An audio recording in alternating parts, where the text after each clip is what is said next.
I'm Aj. I'm from Yerevan, as she told. Yulia told. I'm from Mittel, or the pages say that I'm from Mainz, but we rebranded a couple of weeks ago, so that's why it says Mainz. So we are doing global recruitment, and mainly we're focused before the rebranding on local recruitment for Armenian market, but now we don't. So what we're going to talk about today, it's about remote assessment. All of you have had that feeling that you source a candidate and you have no clue what their skill set is. LinkedIn can be, I don't know, some vague information, some keywords that never help, some keywords that their father or, I don't know, stepmother endorsed them for. How we know about the background before we chat? When you are doing that in your market, you have a couple of tools. You have, for example, market intelligence, which is, I don't know, the companies, his previous or her previous companies, how good they were, how good the candidates there are, and how they are do hiring, why people leave those companies. Second is relevant historical information you have on that people. For example, previous interviews, maybe they have been doing internship at your place. But what about technical skills? Technical skills still are left unknown, or when you are entering new markets, you're going to need to screen their online presence to see how their skills are. So let's start with how long of your day it is going to take. Actually, for each candidate, for me, it takes up to 10 minutes. After 10 minutes, you just keep repeating what you have already done, and it's just waste of time. So just keep the timing. After 10 minutes, you need to have the information collected, and you just need to move on. Yes, that's doable. I have been researching for a candidate for half an hour before I entered this time concern to my schedule, and it was really exhausting because it feels like you are going nowhere. But 10 minutes is good enough. Before I dive into GitHub and Stack Overflow account research, I want to share with you some words that give us zero value because they are too generic, because they are too non-informative. These are just keywords that never help. I mean, if candidate has been doing Git, everybody has been doing Git. So you have no information there about their focus, about their stack, about, I don't know. Algorithm design patterns are too generic, too again vague for you to get any kind of information.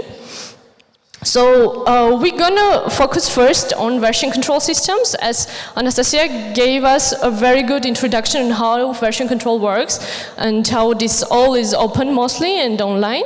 We're gonna go with GitHub this time. So let's start with an overview. You have seen this a lot of times, right? How many of you are doing technical recruitment, by the way, on a daily basis? Okay, so you have been seeing this all day long, right? What we're going to focus on overview is just a couple of information. How active they are on GitHub. If it's 0 contributions in the last year, you know already that you have only historical data, not something very actual for today. You see the organizations they are in, the city, some demographics. If you're logged in, you can also find the email. If you're not, you still have the hack to have the email, which I'm sure you all know. And then we move on to see some history. What I suggest you to do is just click around the years and find some years that were active for him or her. And you know all the, I don't know, green dots, you know what it means, so I'm not going to dive there. But what I want to dive into is how we actually see the repos, because this is what we care about. First thing you're gonna do is just filter out what you don't need. When you go to repositories for that specific person, just filter out, you can see that sources, not forks. Because when you have forks, forks don't give us any information because this is just interests. So people mostly do forks, like copy the code of other person to their own repository and do nothing with it. You can see that this guy just copied it and is 1,004 commits behind the main branch, which means he hasn't been doing anything on this, even not updating. But sometimes you have like good quality forks.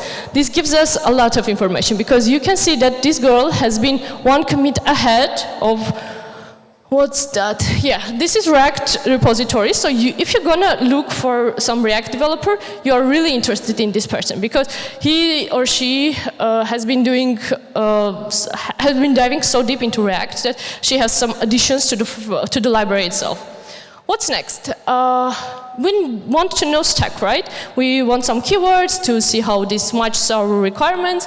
And what you look at are just main languages, because GitHub is really comfortable in this sense. So what these keywords mean is that repository is mainly using that exact language. So from this person's background, we can guess that he is doing some kind of Android development, most probably because he's using Kotlin and he's using React Native with JavaScript. Please pay attention to this place. Like, do I have that here? Can I point out something? Like, sorry. Okay, I can't. Where is the? So you just press the. Okay, forget. Thanks. Where were we? Okay, yeah. So you can see that whatever it is, React Native or whatever, you have JavaScript. So we come to this later on. But anyways, I can for sure guess that this guy is an Android developer, or he's into it at least. More detailed stack, sure. Here is a small trick. You all have seen this like colorful line there. You can click on it, and when you click on it, you can see more details about the stack the repo is using. And for this case, it's mostly JavaScript, then some Python, some CSS, HTML. Of course, we are ignoring them. Some shell scripting, which is for deployment most probably. Some Mako, no idea what Mako is. Makefile, which means that he has been using some compiling there. What else? There are some things that just you can't see from the language perspective. For example, Kubernetes. It's gonna never show up in the language part, so you want also to pay attention to tags.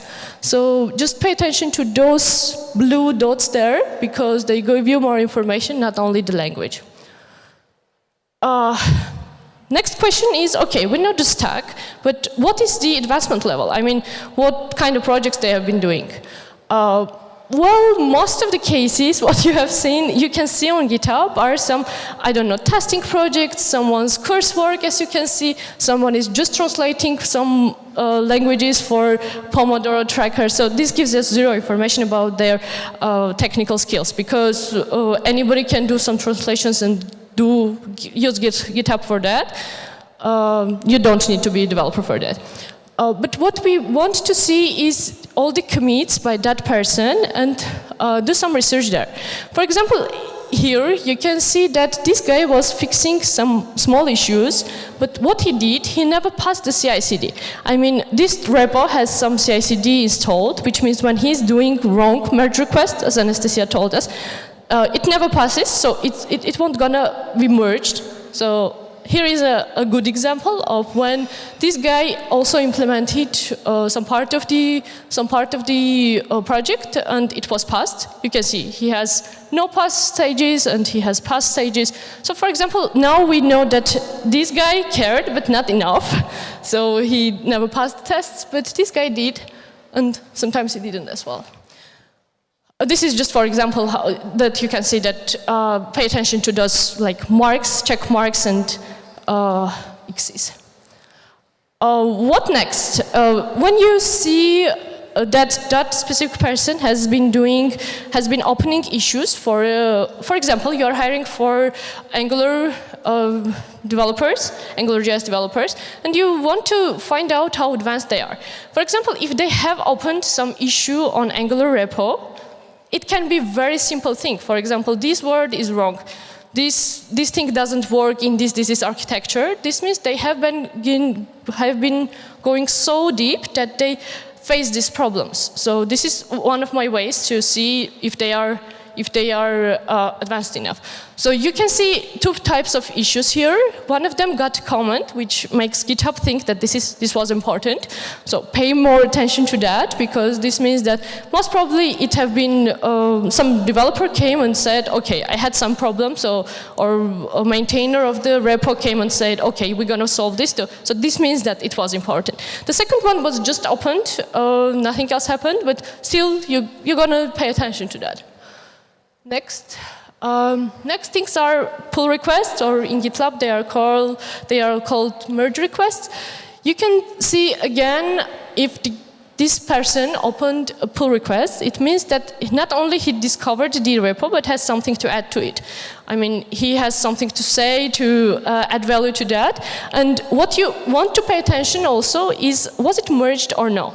Because if it was merged, it means that the maintainer of the repository confirmed that this was good contribution. We want to have that in our repository.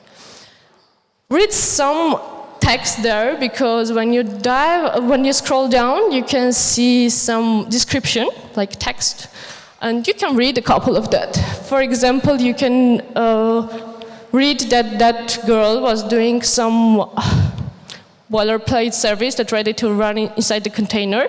So if your hiring manager said to you that we care about microservices, we care about containerization, we care about experience with some CI/CD, then you can see here that this person, for a hobby project at least, has been doing that. So this means he's really into it. Second, you want to also read some repository mini descriptions.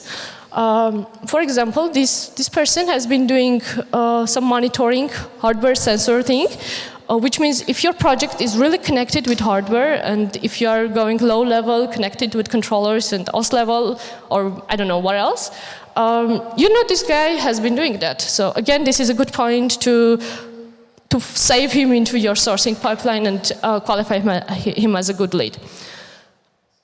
Next thing is GitHub and all the other Bitbucket, all the other version control systems are really used a lot for open source. This means that you can, like, all the tag is open source, most of it at least. So you can have also maintainers among your leads. I have been doing this a lot. And this means that they have some hobby project or some old project that they just open sourced, which mean they made it public. And people started to using that. How you can see that it wasn't just pet project, but it was useful for the community as well. You just got to release tab and see how many times it has been updated. For this person, it has been updated a couple of times. So last 4 days ago, and before that, a lot of versions happened. Another thing here, you can pay also attention how many stars the repository has. We'll come to stars later on. What are the ignore list? Right there. Pro tag. It means nothing. It doesn't mean they are pro. It just means they have paid for GitHub, nothing more. And mostly, it also means that you will be seeing a lot of those closed or private repositories, which means that they are using that for job as well. So no added value here. You want to ignore private repos. You want to ignore popular repositories, because if you pay a closer attention, mostly it means that those are forks, like, for most of the developers. Their stars quantity, like how many stars they have been given to various repositories. I have this recruiter that has been complimenting a developer for having a lot of stars, and it was really ridiculous because it just means that person started to look at it later on. So it was ridiculous for the developer as well, I bet. So you don't want to pay attention to that. Next is their following followers. This just depends on their community. I mean, I have seen people that are doing really important work and they have just 3 followers. And I have seen some student project involved people that are connecting each other during their student years and they have a lot of followers. So mostly it doesn't matter much. Some of you may have noticed that GitHub also has open for new opportunity things. You just click that when you register on GitHub, so mostly it is outdated, so you want to ignore that. Next, next is actually about forums kind of things. We're going to focus here on Stack Overflow because this is most used one.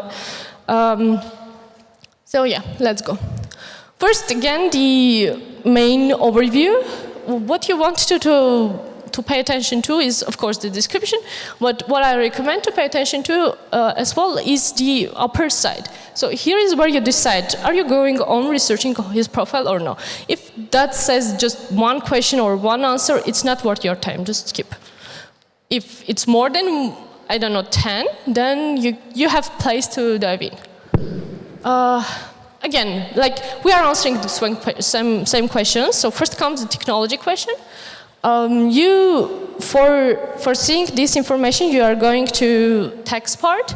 You can see most popular questions, answers, tags. This involves both questions and answers tags, not only questions or answers. So you see most used. You can see this guy is really into functional programming because most of the languages he's using is Haskell, Erlang, Kotlin, Scala, not Kotlin, but Scala. They are all really heavily functional. So if you are using some Scala, this will be a very nice personalization point to say in the mail, I have seen that you have been doing some functional programming, and yes, we do it as well. So this is going to be appreciated, trust me. Second thing, you can go into more tags, which means you just click there and you have a lot more for most of the people. This can go over to 2,000 or I don't know. Good thing is you can search specific tags. For example, if you are interested to know if this exact person has been doing, let's stick to functional programming. If this specific person has been involved with functional programming, you can check out, like just search, have been they doing functional programming or no. What added information you can get from Stack Overflow is some high-level theory things that you just can't see on GitHub.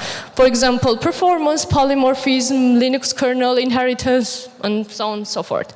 There are a lot of more high-level tags on Stack Overflow than on GitHub. Answering the question on how advanced they are, you can dive deeper in and see some of their question and answers. I will pay more attention to questions first, to be honest, and you want to see what they asked. This guy, just a couple of years ago, maybe he changed a lot, but a couple of years ago, he was just interested how to work with Postman, with WordPress. So he was really junior at least 2 years ago. I don't know. If you're looking for a really senior person in WordPress, you're going to ignore this guy. We'll come to disclaimers later on. Hold on me. The second thing is you want to pay attention to votes and how specific the question is. This is a good example. For example, this girl has been diving so deep that she asked, is there any performance gain in indexing a Boolean field? Like, this is really hardcore, and I mean, it's not really important when you are developing, but if this question hit your mind, then you are into it. How good they communicate. In this case, you are going to answers, because questions are really a lot of modified on Stack Overflow, so you almost never have the original question there, so pay more attention to answers. First thing you're gonna see, is it green or no? If it's green, it means the answer was chosen and it was a good one. And votes number means that this many person voted it up as a good question and good answer, sorry. And the green one is the asker qualified it as a good answer. And again, the sum of the reading, how good is the context of what they are saying? In case anyone else wonders in here of Google with the intent to use this blah, blah, blah. I mean, this guy has put some detailed information, but what you want to see is how many times they edited their answer. So you just click on the answer, you see the modification history, and this person cared enough to come back to add some comments that helped other people to understand his answer.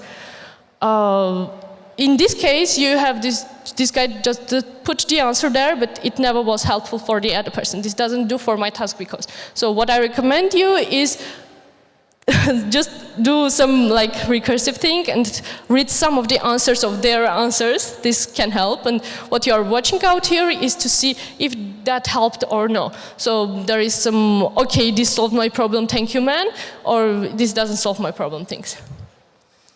Other interests, this one is really easy. You just go with the down part of the profile and you just see they are into biology, into mathematics.